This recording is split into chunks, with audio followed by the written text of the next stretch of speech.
and really wow people. As well as how do you partner with these large corporations like MJ BizCon, because activating something like this is $100,000, right? And Yeah. we don't have just $100,000 to just go and throw away at a booth that we hope we can make business off of. So we created this jail cell, and I was looking for these little mini jail cells, but I don't have them in my office right now. But basically, yeah, we created this whole jail cell experience, and then everybody, all the workers, myself, all the sponsors, we wore jumpsuits. And then on the jumpsuits, it said no one should be in prison for cannabis, obviously for branding the 40 Tons brand, and then putting logos of sponsors of whoever sponsored us. Because at the end of the day, right, we want all of this, and this is a little, I'll deviate a little bit. As a social equity brand, as a brand, period, we want to partner with these big corporations, right? At the end of the day, they don't care. They do, but they don't. But they do, but they don't. But we all know they don't, but they do, right? And what I mean by that is we're in a recession.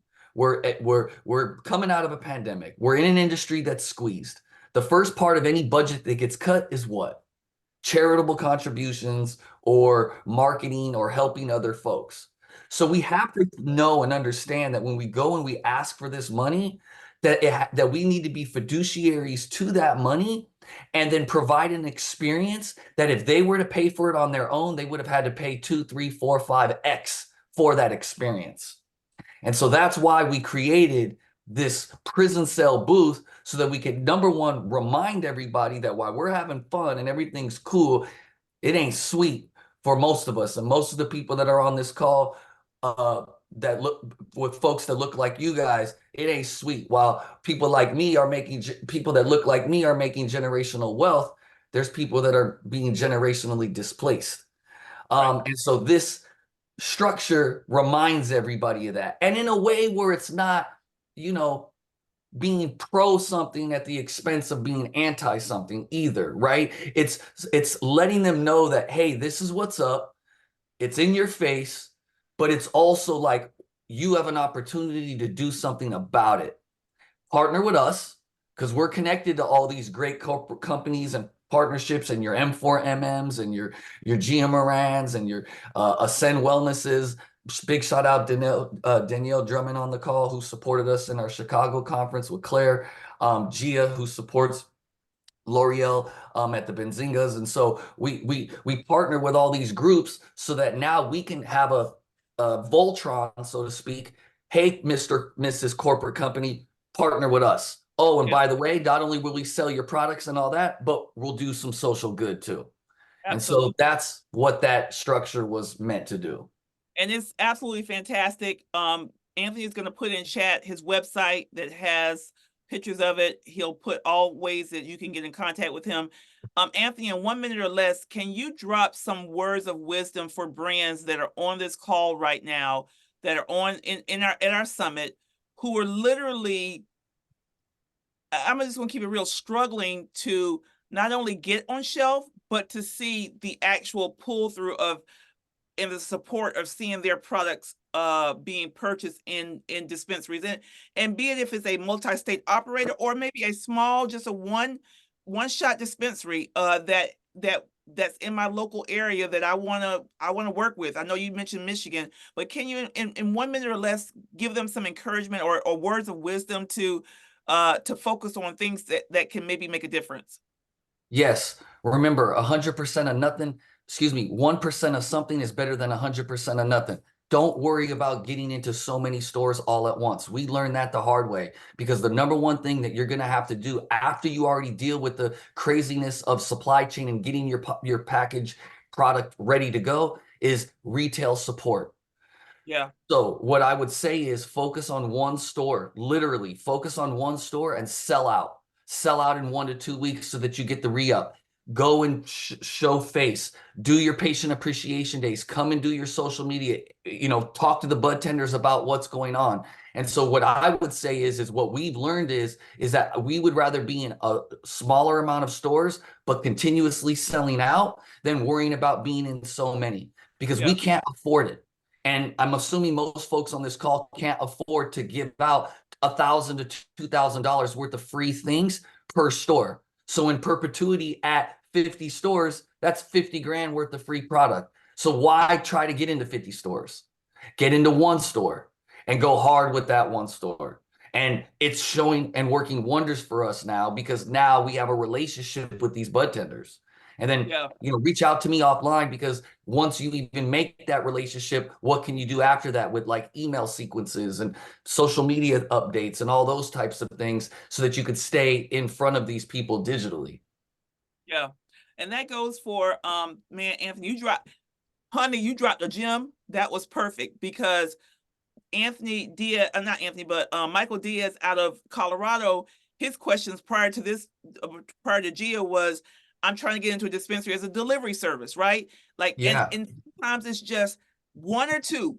If you can work one or two, you will see how you can get residual incomes, residual sales, sell out, build it, and then people will start talking, and one turns into two, two turns into four, four to six, and it goes from there. So exactly. Anthony, yes. Thank you I got so one much. last thing I want to add to that. I know we got to get out of here quick, but what I want to say is we're all concerned with trying to get to the big MSO and have the big MSO fund us and do this.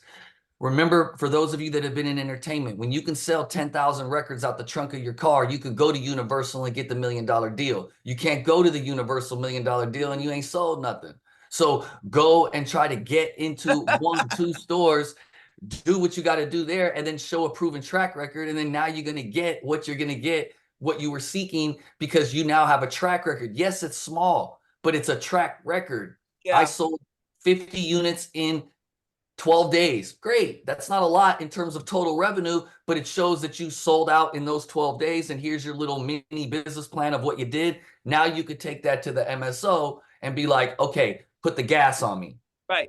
Or take that to the investor, or take that to, like with Black Buddha, literally it's that being able to show that there. Imagine if I had investment money, what I can do versus if I got my little small little meat and potatoes. So man, you dropped some knowledge right there, Anthony.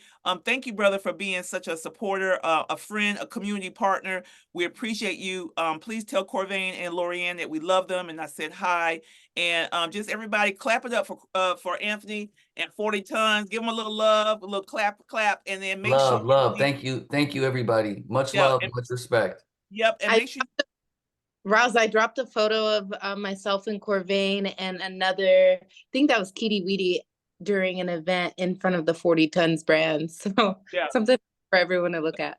Listen, I'm the M4MM with the retractable banner on my table, some snacks on the table, because that's what we do and we make it work. This brother, when I tell you, he creates an experience that you don't forget, and just kudos to the creativity and thinking outside the box.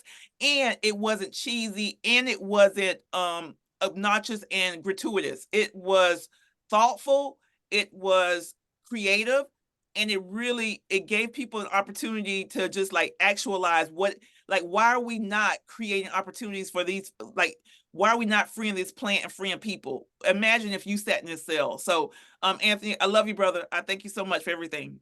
Man, love, respect. Thank you so much. Thank you to everybody on here. And I put my email in there, so if you guys scroll up from the comments, you could see all that. Also, it wouldn't be me if I didn't put my shameless plug of a promo. You go to 40tonsproducts.com, but I'm gonna give all y'all 25% off with the M4MM discount code, so it's in there too. That's right. And he got the fly merch. Listen, I wear my jogging suit that you gave me, and I'd be so cute. They'd be like, "Where you get that from?" I was like, yes, love. You see it, the different colors. You know what I mean? We gotta do different things. I see you. Right? Gia showed us love with the "No One Should Be in Prison for a Plant" shirt that she put online a couple weeks back, and everyone was showing love. So it was love. I really appreciate it. That's dope. Thank you, guys. Thank you, Anthony. Thank you. All right, guys, we are in the home stretch. We are almost wrapping up the day. Last but not least, and it's not a last but not least, because this is incredible. If you are having to go, Jodeci, make sure in chat you're putting the evaluation form. If you do have to get out as soon as this last presentation is over, before our close and wrap up, please evaluate me.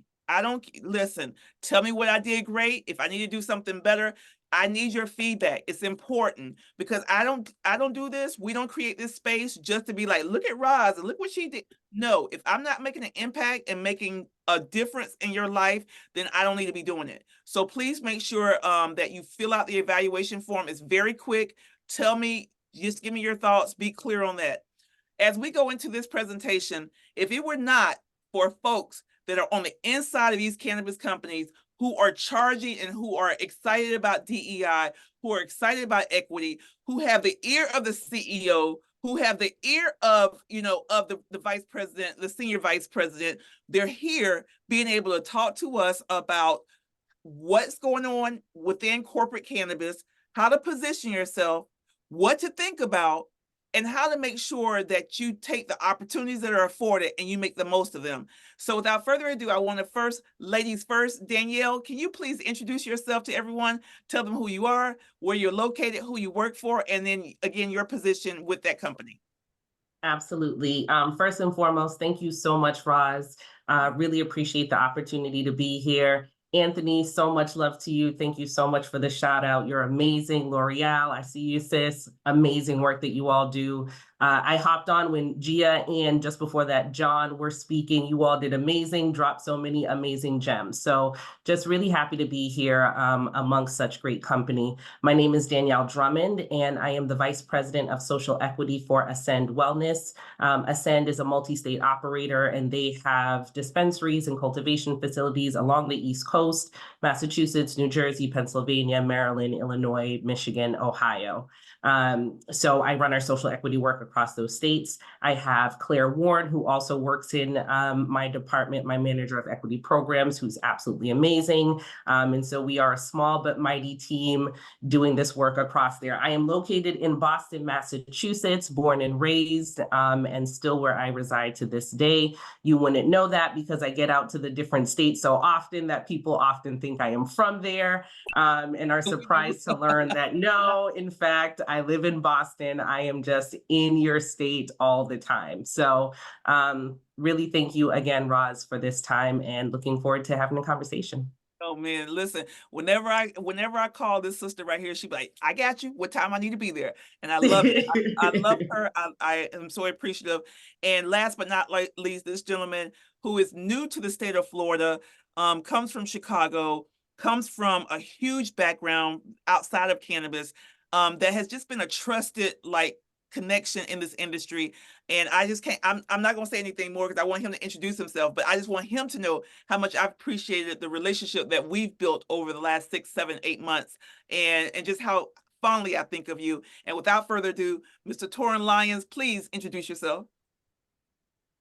Hello, everyone. My name is Torrin Lyons. I am the district manager for the West Coast of Florida for Rise Dispensaries, as well as all new store growth in the state of Florida.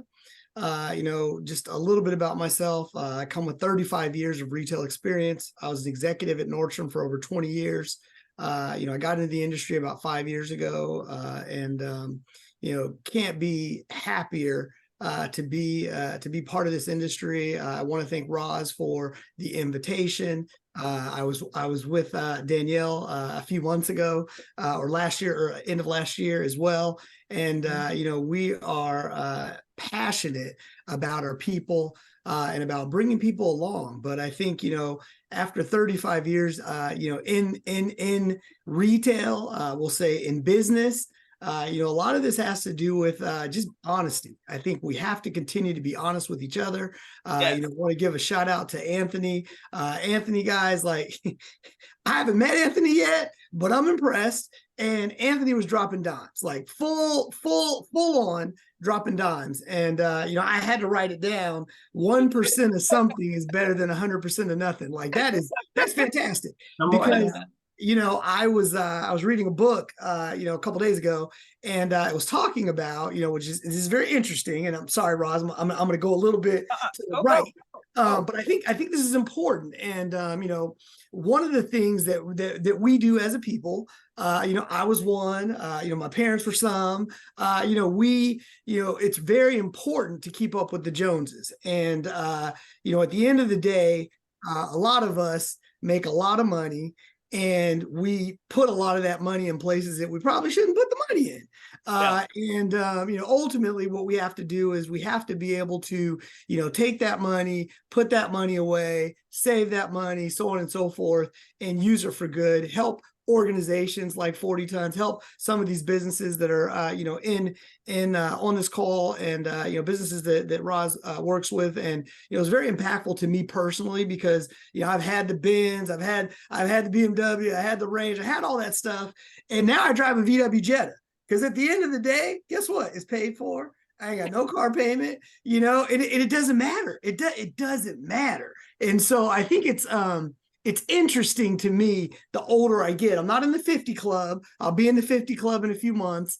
I'm 49. But when people speak, you really have to spend more time listening and taking that knowledge, because what Danielle shared earlier and what Anthony shared, and I just got on the call, I was running around like a chicken.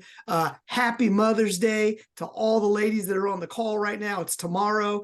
And so make sure, you guys, fellas that are on the call, take care, everybody, and make sure you guys get some time to yourself. But again, thank you for the opportunity. And I look forward to this conversation and helping in any possible way that I can, because there is an opportunity for all of us in this industry if we do what we need to do.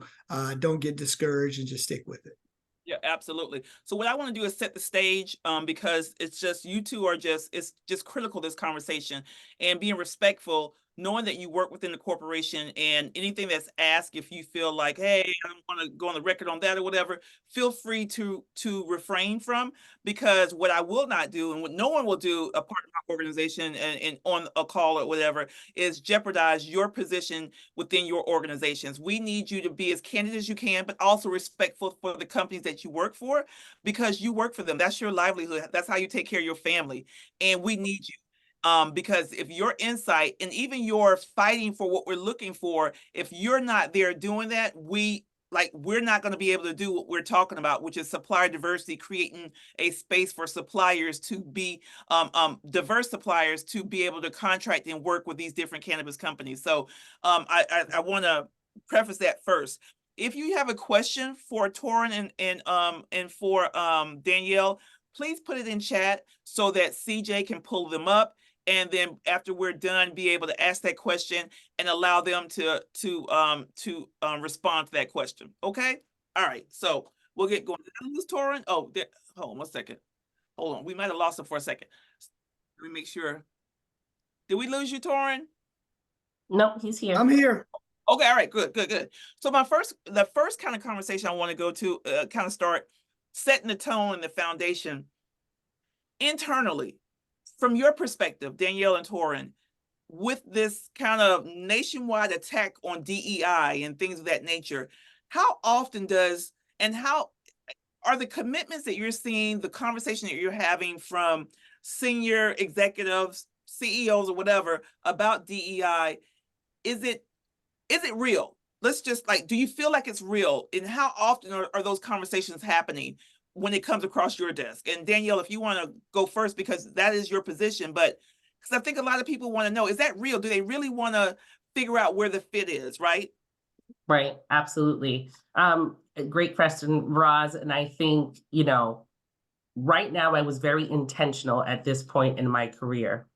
I was very intentional that I was not going to, all my life I had to fight, right? I was in all kinds of different positions in different industries, and I was always, the champion boxer there, really bucking up against leadership that was not committed necessarily to this work, or who so grossly misunderstood what this work was supposed to be that I wasn't allowed to do good work. So I was very intentional at this point in my career to come into an organization that I felt was truly committed to this work. Yeah. With that being said, I think it is inevitable that we are in the United States of America, where we've received no race education, no education on systemic oppression, no understanding of equity and what that should look like. And so we can't expect people in the cannabis industry to all of a sudden know that, right? Because we are a microcosm of the society that we live in. So you have to come into this understanding that you are going to be doing a lot of educating of your leadership, and trying to get them to understand not the willingness to want to do it. I find that for the most part, people are like, yeah, this sounds great. Of course, you have those companies that, this isn't even on their radar, but for the most part, people are willing. It's just that they don't understand what it actually takes to get it done. Okay, well, you're willing, but that takes money investment. That takes time investment. That takes, really sitting down and reevaluating your processes and your systems. So I think the question is not so much as simple as whether or not folks are willing. It's a matter of, do they have the capacity and understand what it takes to actually execute that well? And so that is where, people like Torin and myself and others who are in this space come into play, right? Our role there is to make sure that we educate folks and help them to understand this is what it looks like to really do equity in our spaces. So, those conversations have been going over well at Ascend. And I think one of the things that I was worried about is we got a change in leadership, right? So we had a new CEO who came on last year, and I was like, oh boy. All right, I'm waiting, right? Because as Anthony said, like the first thing to get cut, right? Everybody's first of all looking to tighten the budget, right? You are a business first, understand that, right? This is a for-profit business. And right, you look at what are those places that you can trim the fat. And in my very first conversation with our new CEO, he doubled down to be on his commitment to wanting to continue the social equity work. And for me, it was a reaffirmation of, okay, I'm still in the right place, right?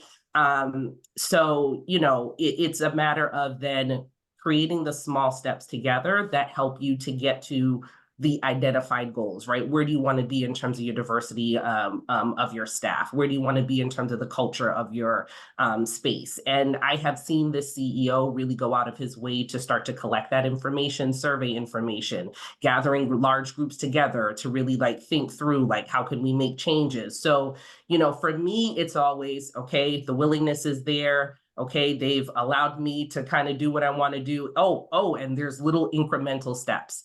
And honestly, I think that's the best you can ask for, right? In terms of that's a good place to be in terms of moving actually along and actually trying to make steps to get where we've identified we need to go.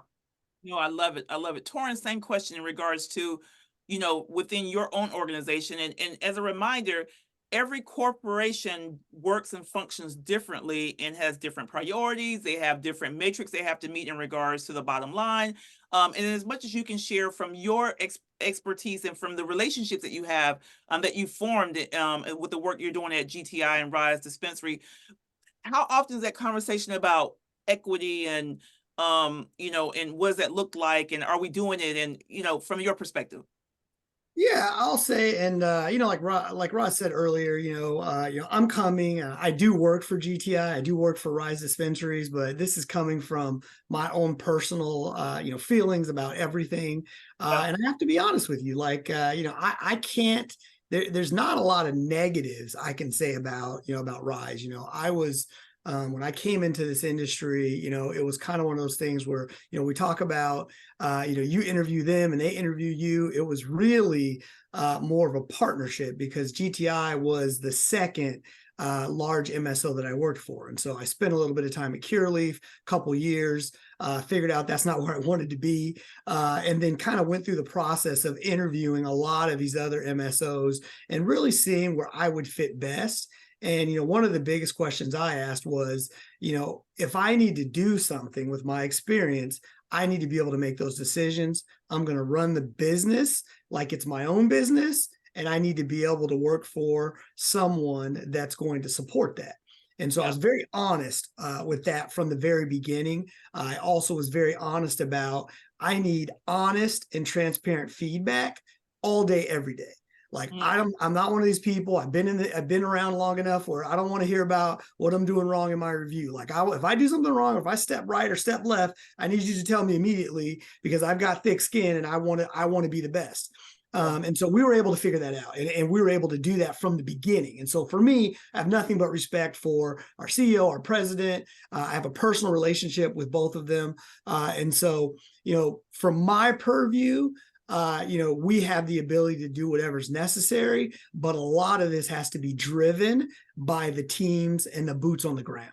And so what I can say about my region in particular, our region, which is, Florida, Virginia, and Maryland. Our HR business partner happens to look like me. Our asset protection partner happens to look like me. One of my counterparts is actually Latina. And so, we have a full, when you talk about diversity, it's funny. When you look at all the teams in the company, we have the most diverse team. So for me, personally, we've been able to do these different things that we need to do. And if we yell loud enough, we'll get whatever we need to get done. And also, I was just tapped a couple months ago to be part of BOLD, which is Black Originators, Leaders, and Doers. And so I help lead that organization for the company as well. And really what that helps us do is really start to build a relationship with more of our hourly entry-level employees and really help to be more of a mentor to these people.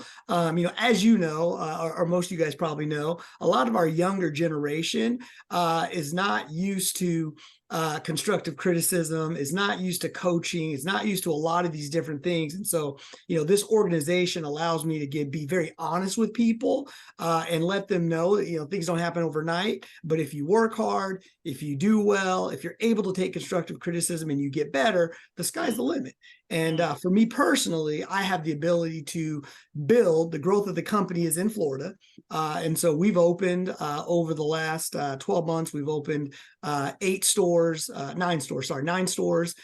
going to open another 6 this year. And I handpick every single person that we hire. So I'm responsible for hiring the GM, the AGM, the shift supervisor, so on and so forth. And what I will tell you is we have a very diverse team here in Florida, and I'm very passionate about it.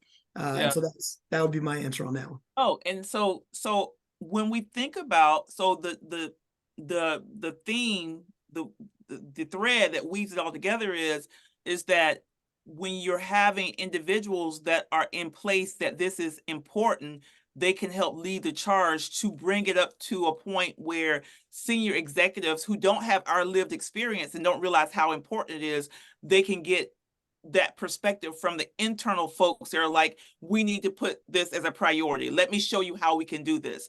But let's talk about how budget comes into play, right? Because you guys, both of you have to manage, or you have to deal in life in real time with budgets, right? And that is where that's where the rubber meets the road. Do we have the budget to do it, right? And how do we work through that? How do you work through that, Danielle, when you want to do something and there might be a program here or things that you want to do, and maybe you don't have budget, maybe it's not in budget, like, your thoughts on that? Yeah, I mean, I think definitely in this role, you are used to making $1 out of 15 cents. Like, you will stretch, you will find a way to make it work. And so that is really what I've done. I, kind of zoom out a little bit. Okay, let me reevaluate the priorities. If this is something I really need to fit in here, is there a way that I can maybe still support something else, but maybe not at that same level? Maybe, I just kind of bring down the level at which I support it. But then also, too, for me, one of the biggest things has been partnerships and relationships. So calling up Carla Rodriguez at Wana Brands, right, who oversees their corporate and social responsibility as well as human resources. And she and I have connected where she was like, hey, I'm looking for some community-based organizations to support. And I'm like, I've got some to support that I don't have the money for. So it's been a perfect symbiotic relationship with her. And others, right? Even community-based organizations themselves sometimes who have grants that they can leverage to give other folks. I find myself, when I can't actually give the money, being a connector and helping folks to figure out where they can get it, if not. So, that's one of the ways. And then, when it's appropriate, asking for, an increase in the budget, if that's something that makes sense at that time, right? But you have to be able to read the room, because you do that too many times during the wrong time, and they're going to be like, she's crazy and doesn't understand what we're trying to do here, and she needs to get out of here. So I think that's also something that you're balancing at all the time. Absolutely. And so for everybody that's on here, if you have an event or something's going on, you're like, I called them or I reached out and they said they didn't have budget. Like, it's a real thing, right? You have to respect that's a real thing. But I think building relationship is so critical. Torin, your thoughts on that in regards to just the expansion of, of the budgetary things, the things that you might want to do that you may not have the wherewithal to do it all at one time, or exactly when somebody is asking you to be supportive? Yeah, so one of the ways that we support, from a boots on the ground perspective, it's if we don't have the budget to do something, how can we help? Can we, send people to volunteer and help, with whatever you're trying to do? The other thing that, we talk about all the time, at Rise is, at least I'll say in my region, because I can speak to that, is, we have budgets. And one of the things that we talk about all the time is we have to be able to support the communities that support us. And so when I say that, I go a little bit deeper and I say, we all know about, the war on drugs. We all know how, the Black and brown communities have been, wrongfully and unjustly, accused, sent to jail, so on and so forth. And so when we have an opportunity to give back, it is, do we have an opportunity when we're catering lunch to, order from, someone in our community that happens to be a Black or brown owned business? When we're doing any type of services in any of our stores and so on and so forth, can we, partner with people, that are minority run or minority led? And so that's kind of the way that we do it. And then that way for us, I have full control of that. And so I have the ability to help out and really make impact in all the communities that we serve by just doing that and really educating, every time we have an opportunity, educating the people that have that negative feeling about cannabis. And, I told, I'll share it later, but, I told Roz, we were recognized amongst all the businesses. This is our Brandon location. We were recognized in Brandon. What was this? This was Thursday. So this was 2 days ago.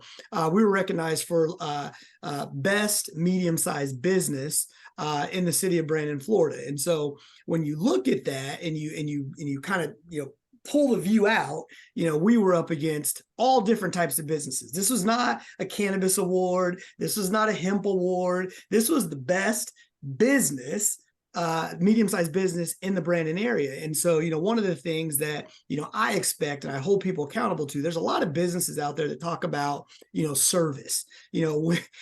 It's funny to me because everybody talks about it, but then you go in their building and, the bathroom's messy, or you walk in the parking lot and there's trash all over the parking lot, or whatever that is. That's all service. And so, one of the things that we hold our teams to is giving the very best service. We don't pay for reviews. We give great service and we ask for a review. And so, that's how we were able to win that award. And when you looked at it compared to all the other businesses that we were compared to, that business has only been open since October 16th. And we won for the whole year of 2023 because of the service. The store has had over 300 5-star reviews in 7 months. And that's because that's what's important to us. It's giving that amazing service and changing that negativity around cannabis. And for me, coming from Nordstrom, spending, 27 years at Nordstrom, and Nordstrom being known for service, not that way anymore. But anyway, known for that. For me, my goal when I sat out in the industry was, how do we create an environment like Nordstrom was back in the day on giving the very best service? And so that's what we're passionate about, and that's what we do. Yeah. So that's a great segue into just the conversation of supplier diversity, because that's why we're here, right? It's supplier diversity. We got a little mishmash of people, but we have a lot of service-oriented businesses, Black and brown businesses that want to service. I probably got a caterer on here. I got a flooring person. I got all this stuff. Have we seen either internally with your organizations or even in the cannabis industry in general, have we really crystallized what supplier diversity is and kind of get people on board with it? Or do we still have some work to do to get our cannabis industry on board to what is supplier diversity, why it's important, and even how to facilitate it to make it so that you understand that it's really working? Yes, in a word, to that second part, 100%. Yes, there is get to work, Roz. no, right. No, there's a ton of work to do with it, right? I think a couple of things that come to mind, like cannabis is a very fast-paced business, right? Like they're moving 100 miles an hour. We need construction yesterday.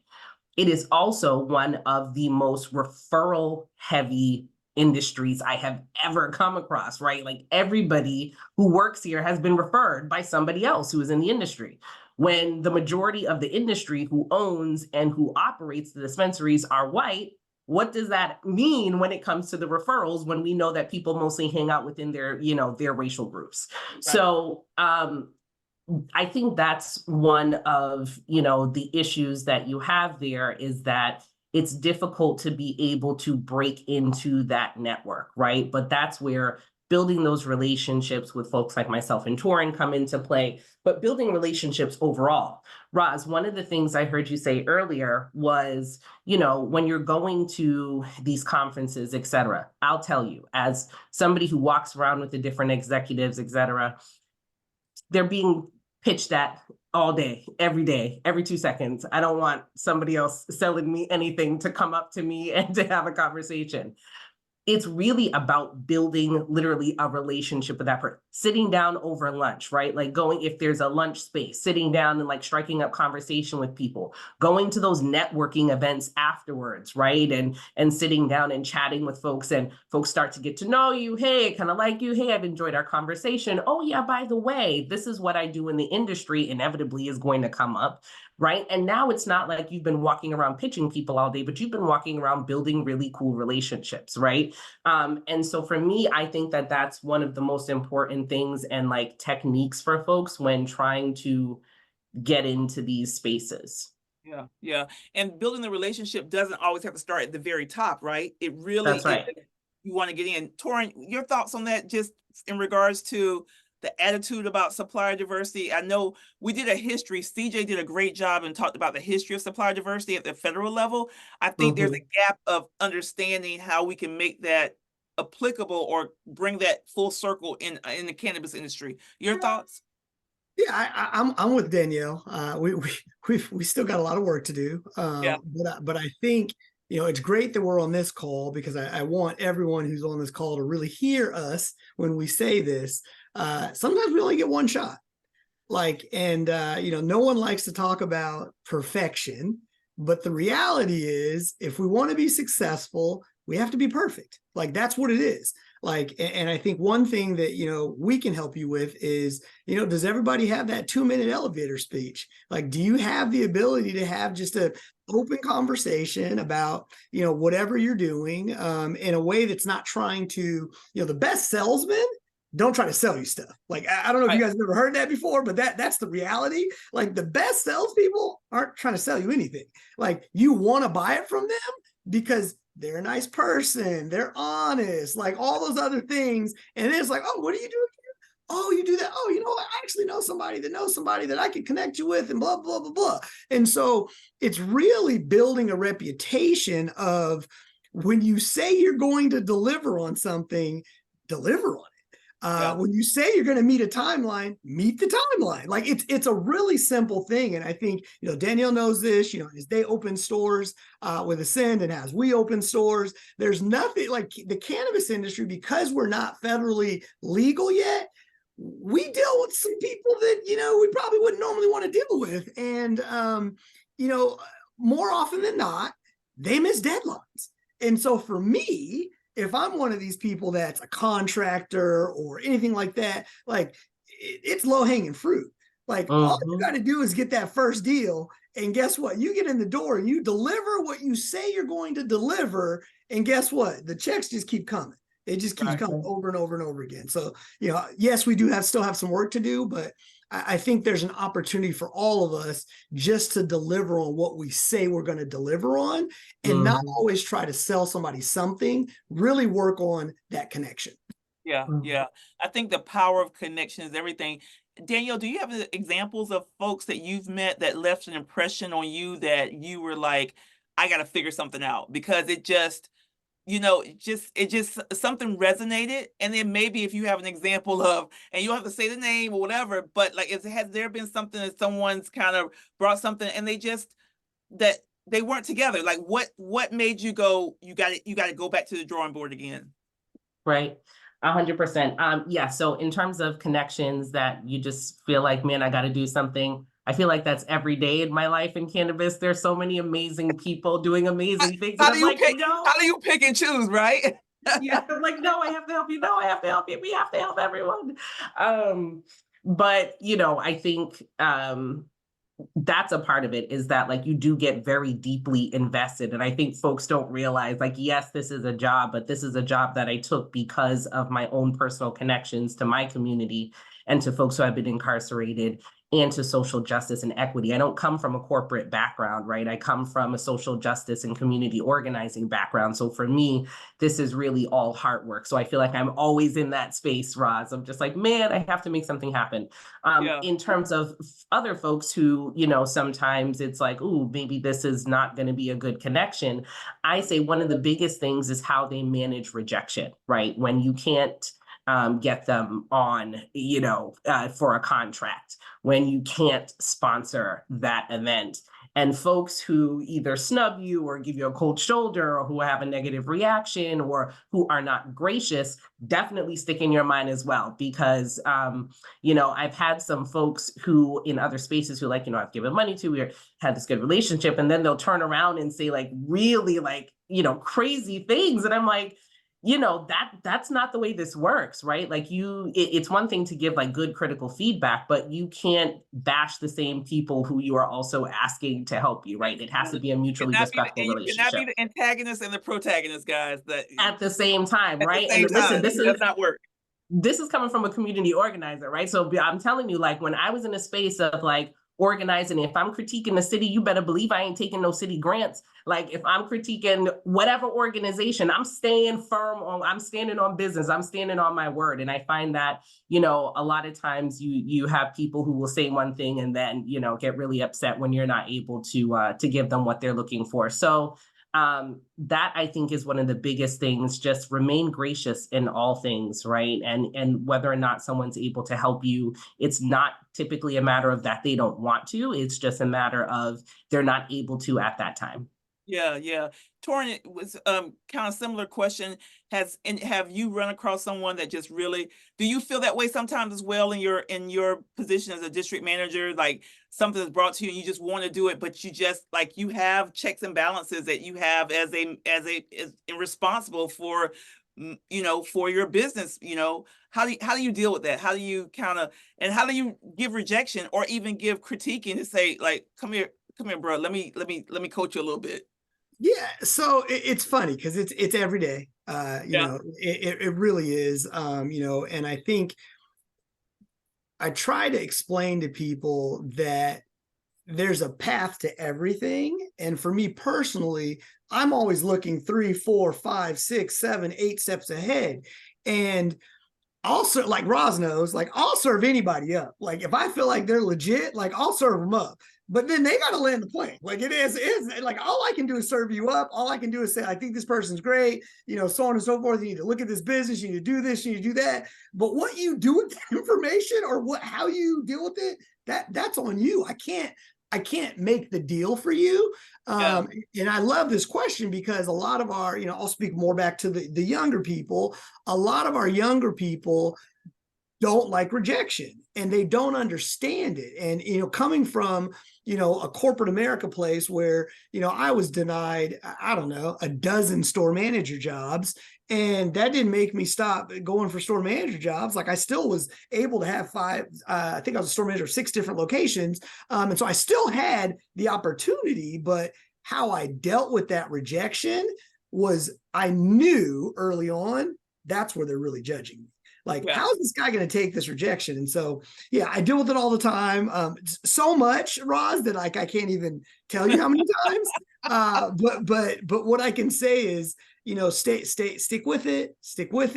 If you do a lot of reading, a lot of the most successful people, they're not even successful until they're 60. That's the reality of it. The richest people, no one's coming out the box at 21 years old. Not no one. There's a very small percentage of people that are coming out the box at 21 and they're, independently wealthy by 30. That's just that's not reality, as I guess the way to say that. Absolutely.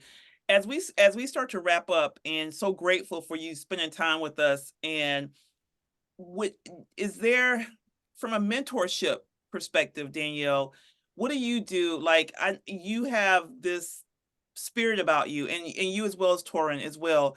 Is there any recommendation mentoring wise? How do you mentor? How do you support? Anything that you can share with the group in regards to how they can stay in contact with you without overwhelming? Because I think it's real critical that we protect, and not like you need our protection, but I've seen too many DEI people over the last 8 years that I have been in this industry that were hired with no roadmap, and they're gone. And not only are they gone, but the whole initiative is gone. I've seen too many managers. I've seen I've seen vice presidents who started out 2 years and they're gone. And what can we do as an organization, as individuals, not to tap into you, because we need that mentorship, but also to lift you up, to support you, to support the efforts that you're doing, even if it means supporting the organization and being able to say, hey, you guys got Torin, and that's the best guy that you could have, like, what can we do? Because if we don't, I'm concerned about the future, because we need you guys on that inside. And Danielle, I'll let you go because I see you nodding your head, and then Torin, please weigh in. Yeah, no, appreciate you, Roz. And it is a great question. So I just put my email address in the chat here. So please feel free, anyone, to reach out to me. Love being able to connect with folks. And yeah, Roz, I would say there's so many wonderful things you can do to support us. And just like you said, when you see folks from the companies that we work for say, hey, you know that 1 or 2 Black people who you've got working that top notch, they're amazing, right? Like that's always helpful. But also too, I think just telling other people in the industry about us as well. If there are other friends who are looking to get on our shelves, if there are other social equity licensees looking to make connections with us, because that's one of the things that we're trying to do, is to reach out and find out where's our Black and brown networks, who are all the different people who we can make connections with. So going ahead of us and being that, person who vouches for us to say, like, yes, this is a good person for you to talk to, is wildly helpful as we continue to try to make relationships. No, that's awesome. Thank you so much, Danielle. And Torin, your thoughts on that as well? I see. And then before you go, Torin, now listen now. I'm going to tell you this. I'm going to do like my mom used to tell me. She'd get down. She's like, listen, Roz, now I done put my stuff out here. Don't embarrass me. And so I'm telling y'all, they done put their stuff out here. These my people right here. They love me because I love them, because I call them.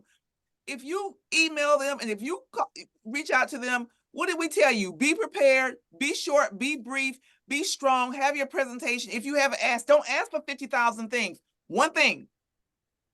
All right? And not every single day. Act like you got some brought-upsy. My mama would say that. God bless her. Rest in peace, mama. I know, I hear you. I feel you. Torin. No, absolutely. I honestly, I'm gonna mirror, what Danielle said. I think, probably the one thing that people don't really understand, because I've spent, I've been on calls with Danielle, so I understand, she's a very straight up person as well. I think the hard part is, if you ask us a question, we're gonna give you an honest answer, and you might not like the answer.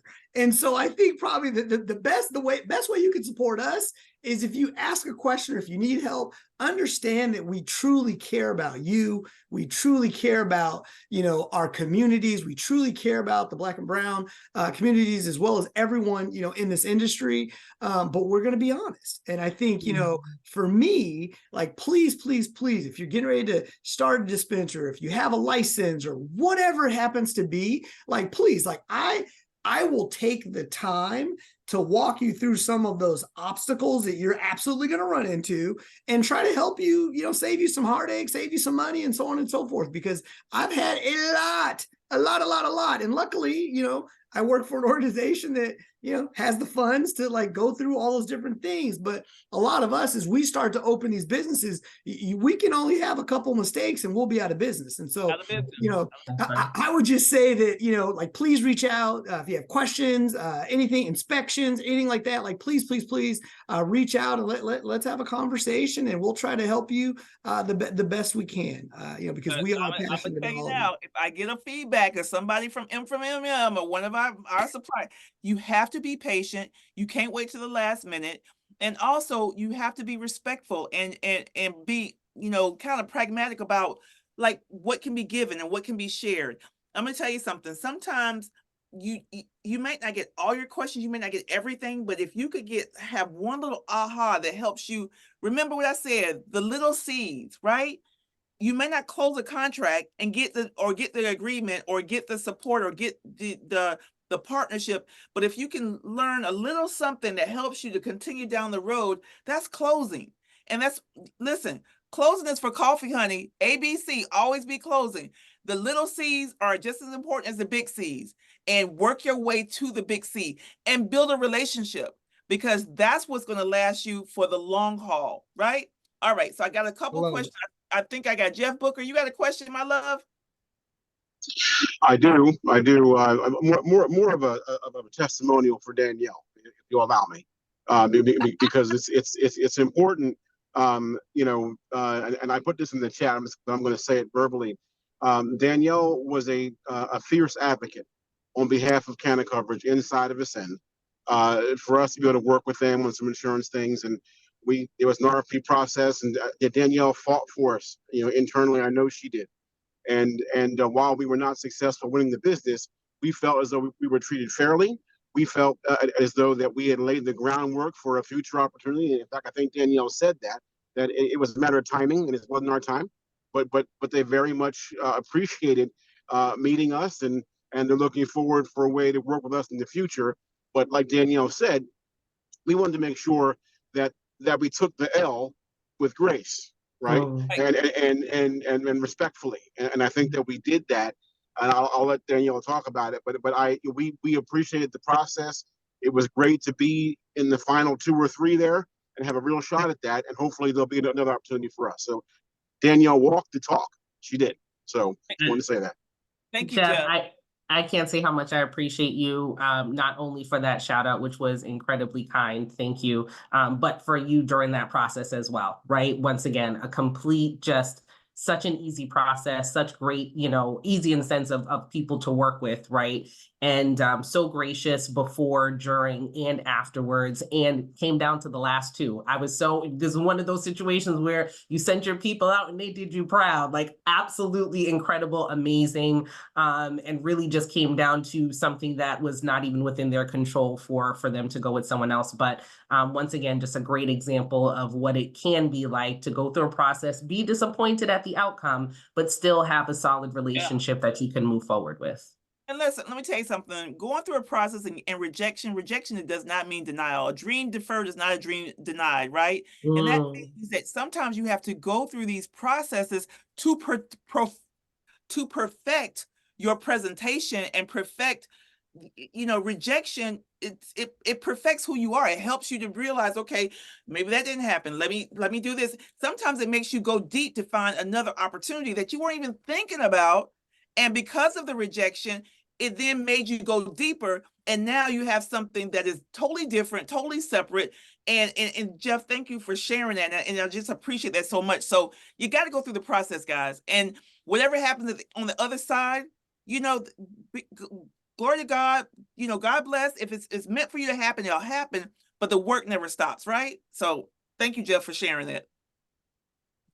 All righty.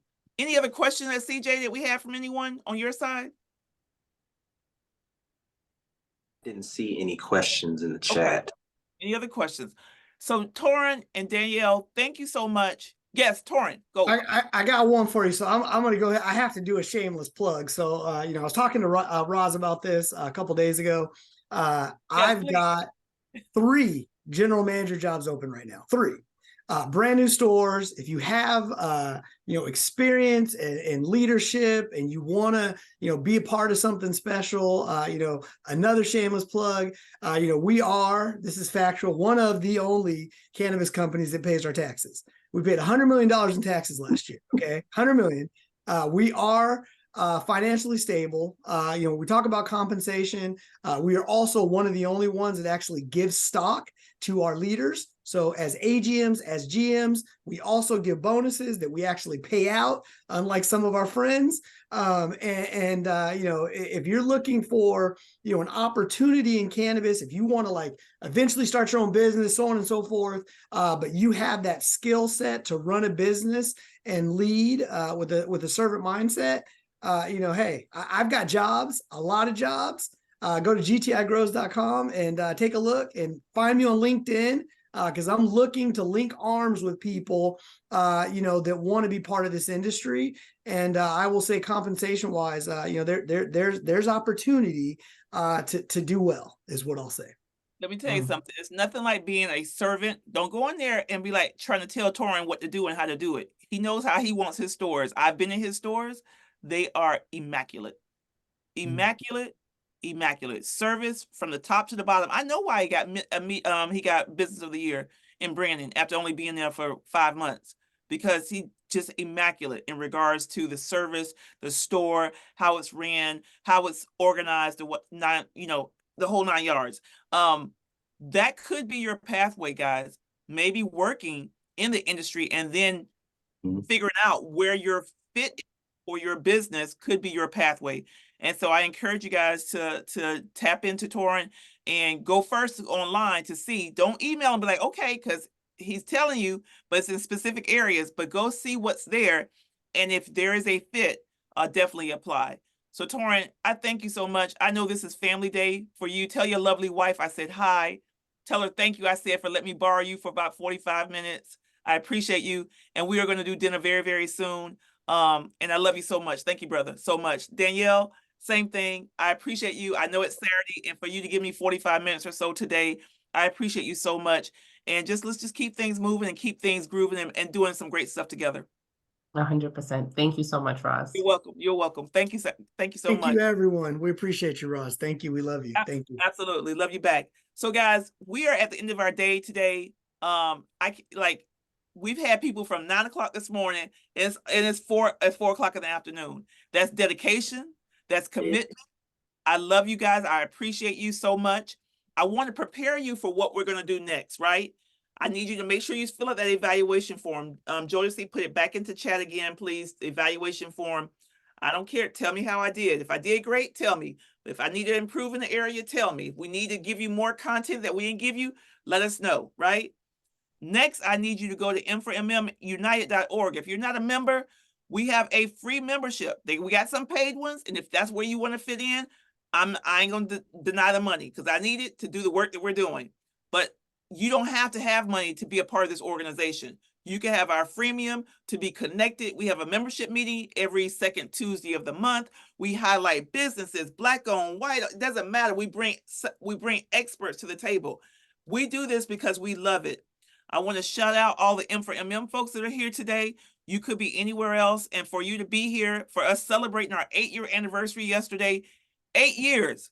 God put this in my belly. I've been on fire for 8 years. I'm ready to be quenched out, but I guess I still got to work. 8 years we have been doing this, and we will not stop. And so that leads us to the next thing. If you are a business and you believe that you are contract ready, and you believe you're in this form right now, I need you to email Jodeci so that she can send you a link, because I want the folks that are here today. We are going to be working with our cannabis corporate partners to do a buyer matchmaking invite-only session where you can come pitch buyers about your business, right? We'll prep you. We'll figure out what part of the country you serve or what have you. But we want to be intentional about connecting you to potential buyers who can buy your supplies, right? So email Jodeci, M4MMUnited@gmail.com. Jodeci, if you could put that in chat. Because once I'm done, I'm going to play some music. I'm going to let you groove with me for a little bit. I want you to go to work, because after we're done with this, we got to still be intentional and we have to execute. Last but not least, I want you to go follow me, please, at Rod. Well, okay, hold on. I got to think about what I want you to do. So, Can I Talk with Roz? Put that in chat. Can I Talk with Roz on IG? RozMcCarthy.com is where my blog is. Please, I am starting to blog, and I'm being able to be intentional about what I think and my feelings. And my therapist is like, Roz, you got to push yourself out there. And I do, but sometimes I defer and let everybody else talk about the issues. And I'm now starting to talk about like what really matters to me and my position on it. So please follow me at RozMcCarthy.com. And last but not least, you got to love on Black Buddha. That is my brand. I'm a patient, I'm an advocate, but I'm also a patient. And Black Buddha is a brand that is taking fire nationwide. And if God blesses me to create this multi-million-dollar business, I promise you, and I promise him that I will come back and I will bring people behind with me. I'm not gonna go across this finish line alone. And in order for me to do that, I need you to follow me on IG and stay connected. So we'll put it in IG, Black Buddha. Please, is that Black Buddha?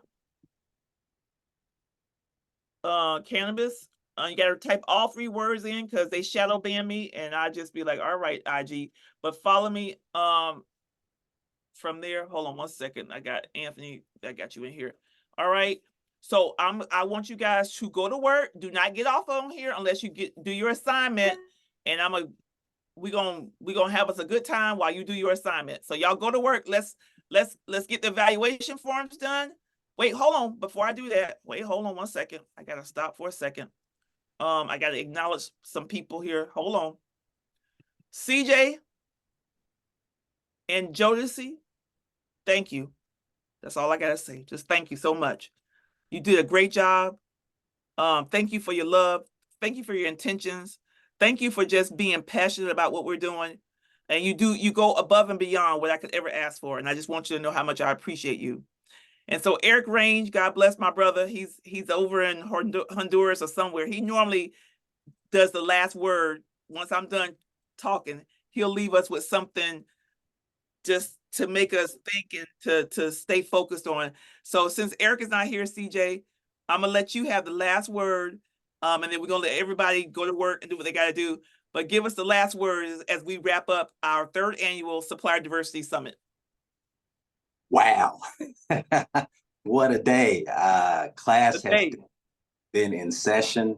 I have some copious notes over here for my business venture. I'm a commercial cannabis real estate agent. I'm here in the brand new market of Kentucky, as well as a real estate developer. So I have a lot of homework to do myself. And it's fair to say that we have delved into a lot of intricacies as it relates to supplier diversity, policy advocacy, and business strategies, which go a long way in terms of empowering us and uplifting our voices.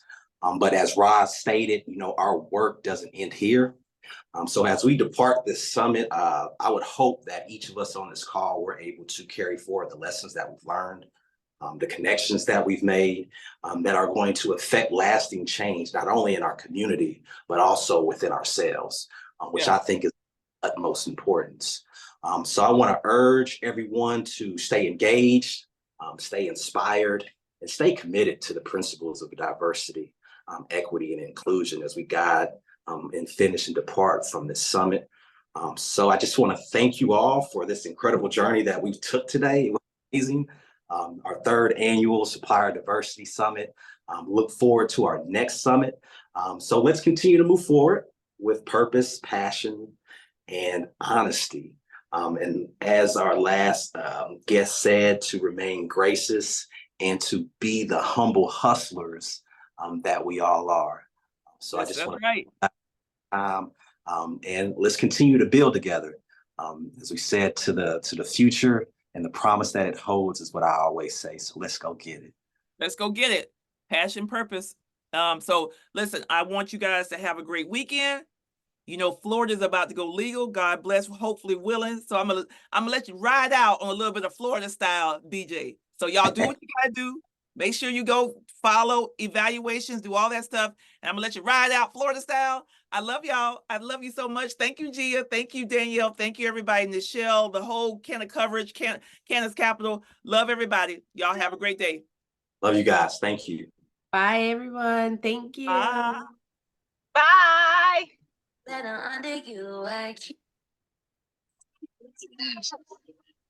again, this is not your average homecoming mix, by the way. It's your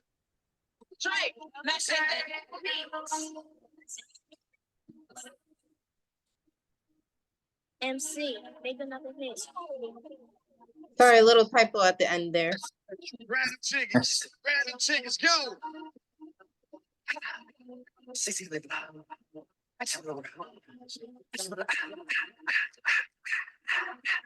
Okay. Shorty got that body out of hit it with long time. You won't see on the block. Standing on my nose, my side. Shape inside us. And you better choose wise. That's my how. 1, 2, 3, 4, 5, 5, 5.